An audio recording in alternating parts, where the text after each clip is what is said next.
Mesdames, Messieurs, vous nous suivez depuis Kinshasa. Nous vous disons merci de votre fidélité. À chaque fois que nous balançons nos émissions sur cette chaîne, vous vous abonnez, vous commentez, vous partagez. Ça nous fait énormément du plaisir. Je fais un big up à toutes ces personnes qui nous suivent à travers l'Afrique.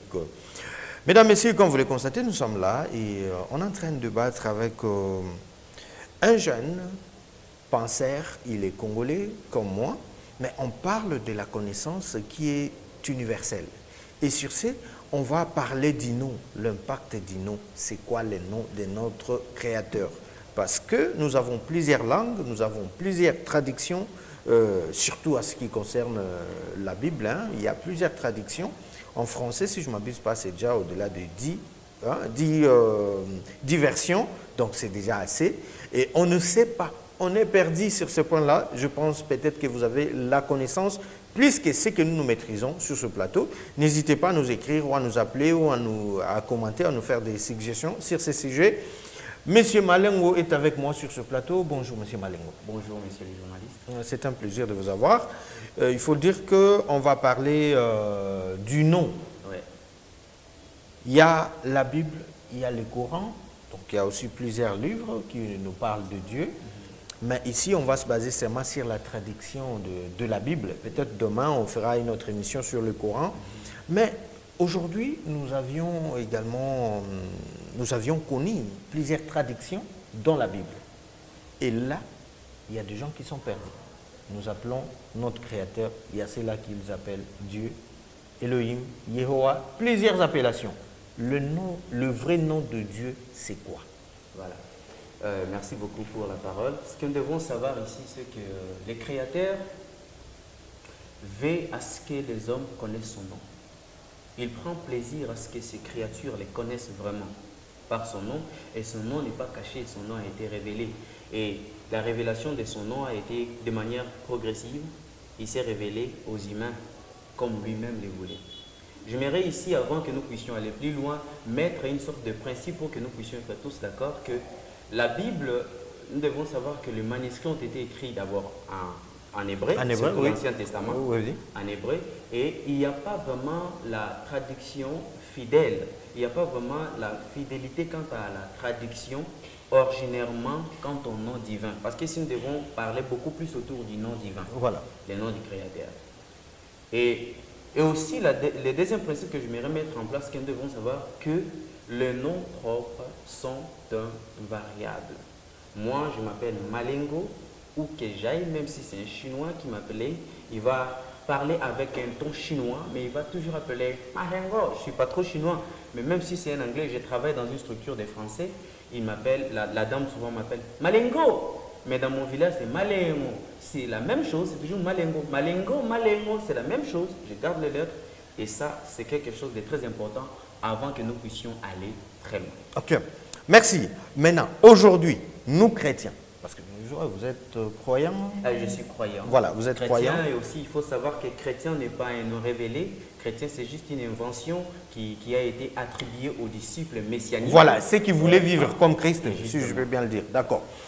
Mais non, par là, le vrai nom de Dieu, c'est quoi? C'est Dieu, c'est Elohim, El Shaddai, Adonai, parce que tu as dit tout à l'heure que non, ce nom-là a été révélé. Ouais. Peut-être sur ce plateau, on va pouvoir aider aux gens, ceux qui nous suivent à travers cette vidéo d'ailleurs, de leur dire c'est quoi le vrai nom de Dieu, parce qu'il y a la confusion. Hein. Ouais. Voilà, merci beaucoup. Nous allons lire dans la Bible, parce que là, c'est quelle version déjà? Parce qu'il y en a plusieurs.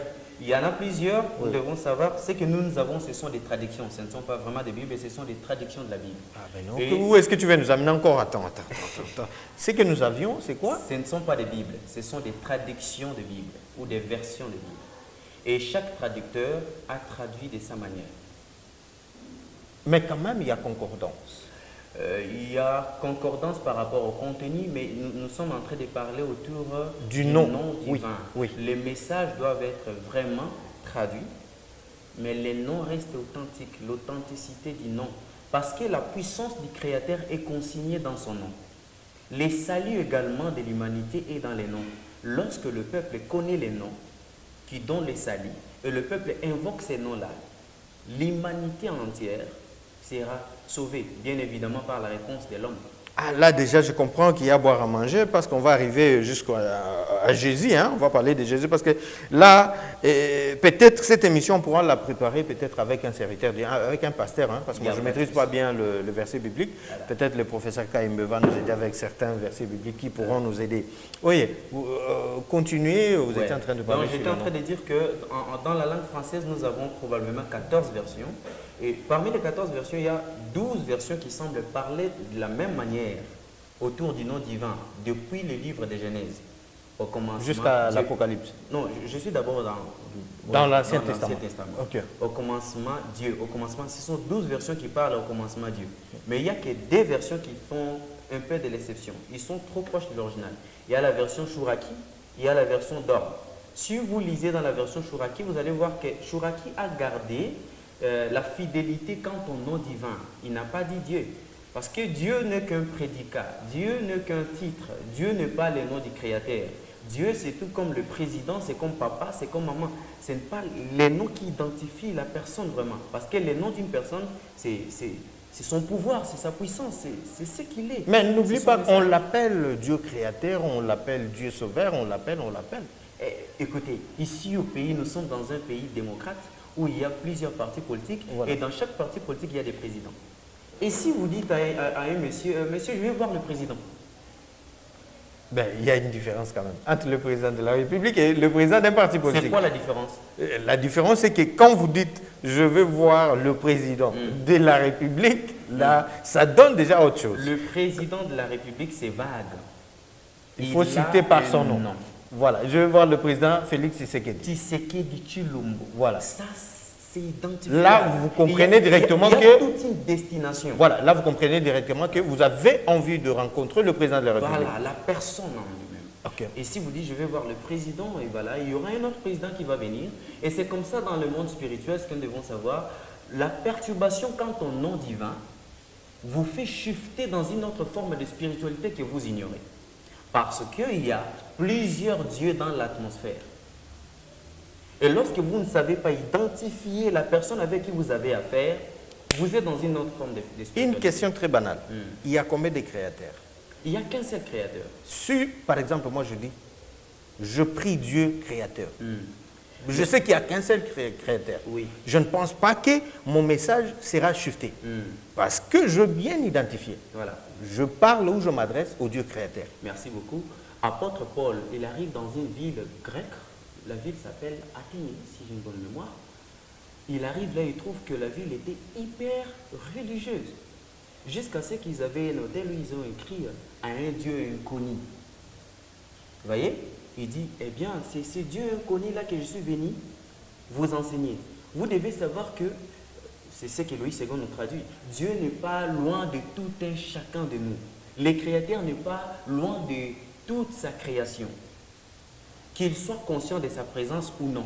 Le Créateur est près de toute sa créature, toute sa création, il est tout près là. Mais il a laissé le temps que les humains puissent le chercher en tâtonnant. Nous devons savoir, depuis la chute d'Adam, ça fait que l'homme était séparé de son Créateur. Parce que l'homme a été créé avec la pensée de l'éternité, l'homme, dans son fort intérieur, a toujours la soif d'être en contact avec le monde spirituel, le monde invisible. Et du coup, il s'est créé des divinités, il s'est créé des dieux. Mais ce n'était pas des dieux. Parce que les spirituels n'aiment pas les vides. Vous savez, le voleur, l'orgueilleux, le prétentieux, il vient toujours là où il y a l'ignorance. Parce que vous vous faites l'idée que ça, c'est mon Dieu, il va commencer à manipuler les phénomènes naturels qui vont commencer à créer des résultats de vos attentes. Et vous êtes dans une autre forme de spiritualité et vous pouvez penser que vous êtes sur le chemin de la vérité, mais vous êtes totalement perdu. Voilà, tout à l'heure vous avez dit que vous avez quelle version dans votre téléphone? J'ai plusieurs versions avec moi. Avec l'Android. J'ai Yehoshua, j'ai la version Sega. Voilà, vous tous qui nous suivez, nous vous disons que ce débat vraiment est ouvert à tout le monde. Si vous avez aussi besoin de participer, il y a un numéro qui est affiché, vous pouvez nous appeler ou commenter cette vidéo. Oui, vous avez la parole. Shuraki nous dit quoi? Tu es dans quelle version? La version Yehoshua d'abord. Ok. La version Yehoshua et la version Shuraki. Okay. J'aime bien lire parce que ces versions gardent la fidélité quant au nom, le nom divin. Ok. Ouais. Là, c'est que le livre déjà. Je suis dans Exode. Exode chapitre 6. Ok. On nous dit quoi? À partir du premier verset, je descends jusqu'à 3, on dit ceci. Yehowa dit à Moïse, tu verras maintenant ce que je ferai à Pharaon. Une main puissante les forcera à les laisser aller. Une main puissante les forcera à les chasser de son pays. Elohim parla encore à Moïse. Vous sentez la différence? Yehowa, Elohim. C'est la même personne, mais vous allez savoir que le nom a été révélé de manière progressive. Elohim parla encore à Moïse et lui dit, je suis Yehowa. C'est le tétragramme. Mais HWH. Le nom véritable a été révélé à Moïse en l'an 1500. Ici, il révèle à Moïse le nom qui n'a pas été connu par ses ancêtres. Laissez-moi lire. Ok. Elohim parla à Moïse et lui dit, je suis Yehowa. Je suis apparu à Abraham, à Isaac et à Jacob comme l'Elohim tout-puissant, l'Elohim Shaddai, El Shaddai. Mais je n'ai pas été connu sous mon nom, Yehowa. Ça, c'est le Créateur lui-même qui est apparu à Moïse dans le buisson. Attends. Lorsque on nous parle de Yehowa dans Chouraki, vous ne comprenez pas qu'on nous parle de Jéhovah? Non, on ne parle pas de Jéhovah. Jéhovah, ce n'est pas le nom révélé. Jéhovah, c'est une invention. Parce que dans le nom Jéhovah, il n'y a pas la lettre J, il y a Y. C'est ce que je dis. Il y a YHWH. Alors, dans Jéhovah, lorsqu'on regarde dans Jéhovah, observons un peu. C'est Yehowa. Il n'y a pas Yehowa. Et Yehowa, c'est en quelle langue? Yehowa, c'est en quelle langue? Attendez, si nous enlevons les voyelles, ça va donner J, H, W, H. Ça tord catégoriquement les noms. Moi, je suis Malengo. Oui. Si vous enlevez les au final, vous mettez A, ça donne Malenga. Ce n'est pas la même personne. Ça devient une autre personne. Ça devient une autre personne. Mais je peux être là, aligné, j'attends que quelque chose appelle Malenga. La terre des hommes. Il y a plusieurs langues. Les langues, on peut traduire ça et directement on va comprendre qu'on parle de Jéhovah. Les noms sont invariables. Les noms propres. Les noms communs peuvent varier. Mais les noms propres sont invariables. Nous avons tous été sur le banc de l'école, nous connaissons cette règle grammaticale qui dit que les noms propres sont invariables. Et ça, c'est dans toutes les langues. Si vous changez le nom d'une personne, il peut vous amener même à la justice. Même notre constitution dit ça. Et si, par exemple, on comprend que c'est un nom qui est significatif, un nom qui se signifie par un certain nombre de mots, je ne sais pas moi quoi, d'abréviation, mais on peut te traduire et directement on comprend par ces titres, on s'adresse à tel messie. C'est ce que je te disais tout à l'heure. C'est là pour être possible au temps de l'ignorance. Vous voyez, l'homme était ignorant pendant un temps, mais lui-même, le Créateur, a mis tout en marche pour que l'humanité connaisse son nom. Comment alors le vrai nom est là, vous voulez vous fier aux abréviations, aux significations, alors que lui-même s'est révélé? Mais là, moi, ça va me faire étonner parce que nous avons des docteurs, nous avons des pasteurs, des évangélistes, des prophètes également qui ont la maîtrise de la Bible. Peut-être c'est là aussi qui Dieu révèle matin, midi, soir. Est-ce qu'eux n'ont jamais compris qu'il y avait eu peut-être un problème de la traduction? Je ne sais pas trop, mais vous devez savoir une chose. La vérité n'a jamais été du côté de la majorité. La vérité n'a jamais été du côté de la majorité. Et je suis sûr et certain qu'il y a ceux qui connaissent les véritables noms. Mais le problème, c'est que c'est le popularisme et la colonisation romaine. Ils nous ont imposé des choses. Ce que nous avons ici, c'est la volonté du Vatican. C'est le Vatican qui a décidé quoi donner aux gens. Et nous avons hérité ça. Attention, oui. La Bible est un livre très bien écrit. Je suis très d'accord. Quand vous dites ça, c'est la volonté du Vatican, ça veut dire que non, tout ce qui est écrit dans la Bible est nul. Tout ce que nous avions aujourd'hui. Parce que j'ai dit, ne me faites pas avaler ce que je n'ai pas dit. Et qu'est-ce que vous voulez nous faire entendre par ça? Lorsque l'Empire Rome a dominé sur les Grecs, c'était le système des empires. Et chaque empire venait avec son système, il venait avec sa spiritualité occulte. Parce que c'est la puissance spirituelle qui faisait affermir les trônes. Et chaque empire avait sa spiritualité. Et quand il venait, pour démontrer sa suprématie sur un royaume, qu'est-ce qu'ils faisaient? Ils implantaient leurs intendants et ils imposaient leur culture. Et aujourd'hui, nous avions plusieurs églises. Il y a beaucoup de pasteurs qui nous suivent d'ailleurs. Et est-ce qu'ils sont en possession de cette connaissance que tu viens à peine de révéler? Peut-être que le nom du vin du Créateur n'est pas peut-être cité dans nos églises, parce que vous pouvez aller quelque part, on te parle Dieu, Dieu, Dieu, du début à la fin. Pendant 10 ans, 15 ans, 20 ans, quelqu'un qui n'a jamais entendu parler de Yehowa, ça veut dire quoi? La prière qu'il fait, est-ce que cette prière est acceptée par celui qui nous a créés ou pas? Avant de répondre, je vais fixer quelque chose. Oui. Les Juifs avaient très mal compris la loi qui a été donnée à Moïse, que tu ne prendras pas les noms de l'Éternel Elohim en vain, c'est-à-dire les tétagrammes Yod, He, Waw, He. Tu ne peux pas citer ça en vain. Alors, le Juif, par crainte de prononcer ces noms-là, parce qu'ils juraient par les noms révélés à Moïse alors qu'ils étaient dans des torts. Lorsqu'ils étaient dans l'impureté et tout, parce que le Créateur Elohim est saint, il est pur, exempté de tout péché, et ils étaient dans le faux, mais ils juraient au nom d'Elohim. Et ils voyaient que lorsqu'ils juraient, il y avait des cas de mort, ils ont commencé à avoir peur de citer les noms. Qu'est-ce qu'ils ont fait? Pour ne pas citer les noms du Créateur, ils ont pris les voyelles qui étaient dans les noms Adoni, soit Adonai, qui veut dire Seigneur. Ils ont mis les voyelles de Adonai dans les tétagrammes. C'est ce qui a fait que, ça c'est avec les massorettes, c'est avec le temps qu'on a inventé les voyelles dans la langue, dans l'alphabet hébraïque. Oui. Voilà. Après, ils ont mis les voyelles là dans les tétagrammes, ça donnait Yehowa. Mais ce n'était pas dans l'idée de prononcer ou de lire Yehowa. C'était dans l'idée, lorsque tu vois les voyelles de Adonai dans les tétagrammes, que tu aies déjà en esprit qu'il est question de Yahweh. Parce que les noms-là ne se lisaient pas aussi de manière linéaire, ça se lisait mot à mot. Y, H, W, H. En hébreu, c'est Yod, He, Vav, He. C'est comme ça que ça se lisait. Et par crainte de prononcer les noms sacrés, ils ont mis les voyelles de Adonai dans les noms sacrés pour prononcer quand même Seigneur, tout en faisant référence au nom révélé. Yehowa, ce n'était pas vraiment dans l'idée de prononcer Yehowa comme je l'ai. Et on tend vers la fin. Je vais répondre. Okay. Vous m'avez posé la question de savoir ce qu'il cite et tout ça. Okay. Vous savez, le Créateur est rempli de bonté. Elohim, plein de bonté. Son amour est plus grand que nos péchés. Il ne tient pas rigueur des temps de l'ignorance. Il connaît la sincérité de chaque cœur. Mais il fait en sorte que l'homme, de plus en plus qu'il a soif de lui, il se révèle. Toutes les fois, il a dit, même par la bouche des prophètes, Jérémie, Isaïe dit, cherchez, cherchez Yahweh pendant qu'il se trouve.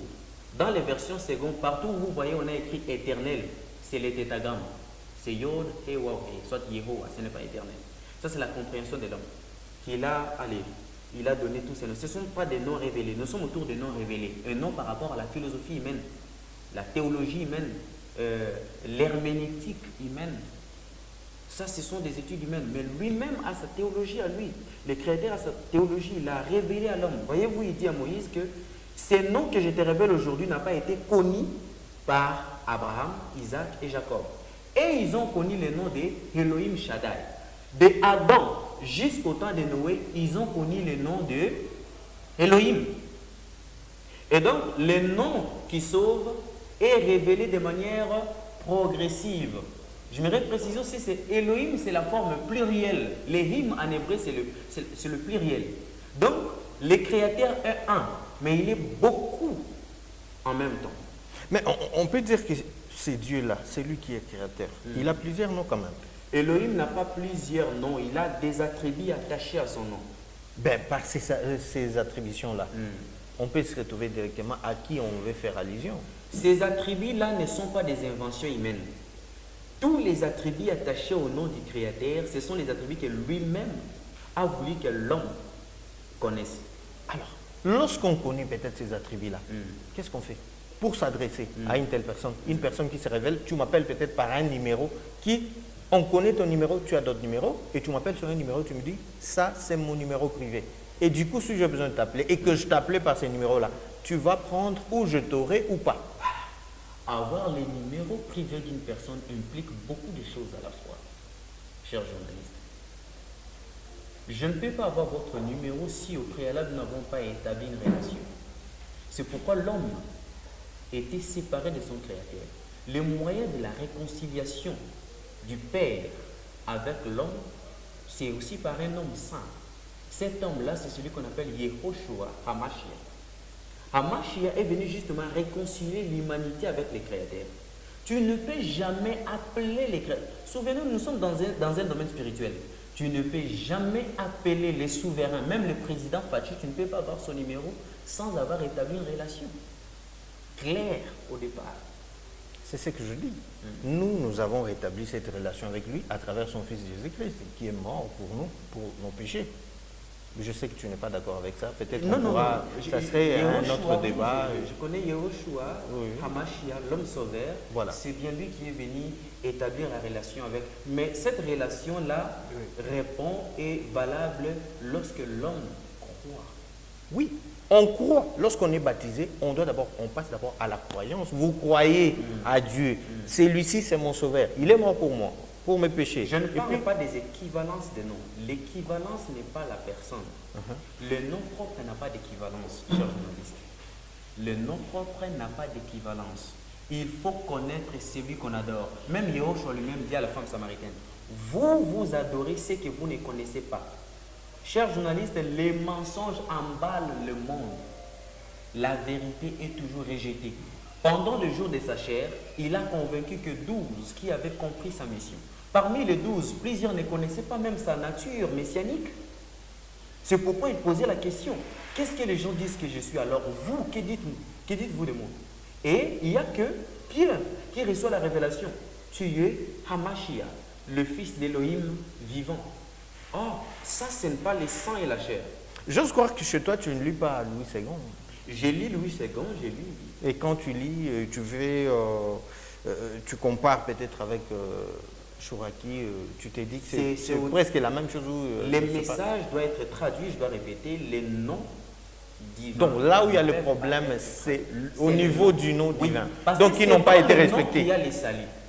C'est dans les noms qu'il y a les Donc salis. on peut tout traduire. Si on traduit les noms, Si apparemment, l'adresse déjà est... Si on traduit mal les noms, on détourne les gens de quelque chose qui n'est pas les salis. Parce que le nom lui-même, Yehoshua lui-même, c'est les salis. Merci beaucoup. Merci, M. Malengo. Merci d'avoir partagé derrière ces bons moments. On vous signale déjà qu'il y a très prochainement, il sera avec nous parce qu'on aura beaucoup à parler sur ces sujets. Et prochainement, j'aurais peut-être voulu qu'on invite aussi un serviteur de Dieu, un pasteur pratiquant, c'est lui qui prêche la bonne nouvelle. Peut-être avec lui, on pourra traiter d'autres choses. Si vous avez aimé tout ce qui s'est passé sur ce plateau, mesdames, messieurs, disons merci au professeur Kayembe, merci, parce que lui, c'est l'homme orchestre, il fait tout, il fait beaucoup à tout moment. Donc, salutations à 2 ou 3 personnes qui nous ont suivis, parce qu'il y a beaucoup de gens qui nous ont suivis à travers cette émission. Saluez-vous tous ceux qui avaient opté de la part de la vérité, ou tous qui êtes à la quête de la vérité. Bien sûr, la vérité se cherche. Il y a une personne qui s'est dit, je suis le chemin, la vérité et la vie. Lui, il donne la vie en abondance. Souvenez-vous que les voleurs viennent justement pour supplanter son nom. Avant son avènement, il y aura des faux Hamashiach qui viendront justement se faire passer pour lui, mais il n'est pas lui. Et il est en train de revenir bientôt. Alors, soyez aux aguets, parce que le menteur est en train de vouloir vous amener à la mort et cette mort éternelle. Je veux que ces jours-là, nous puissions nous rencontrer tous à la félicité éternelle. Soyez bénis. Merci beaucoup. Abonnez-vous, partagez, commentez cette vidéo. Nous sommes là. S'il y a des suggestions, n'hésitez pas, car nous sommes là pour vous. Et si on le fait, c'est parce que nous connaissons très bien qui vous êtes. Au revoir. Je vous retrouve à très bientôt avec un autre invité. Au revoir.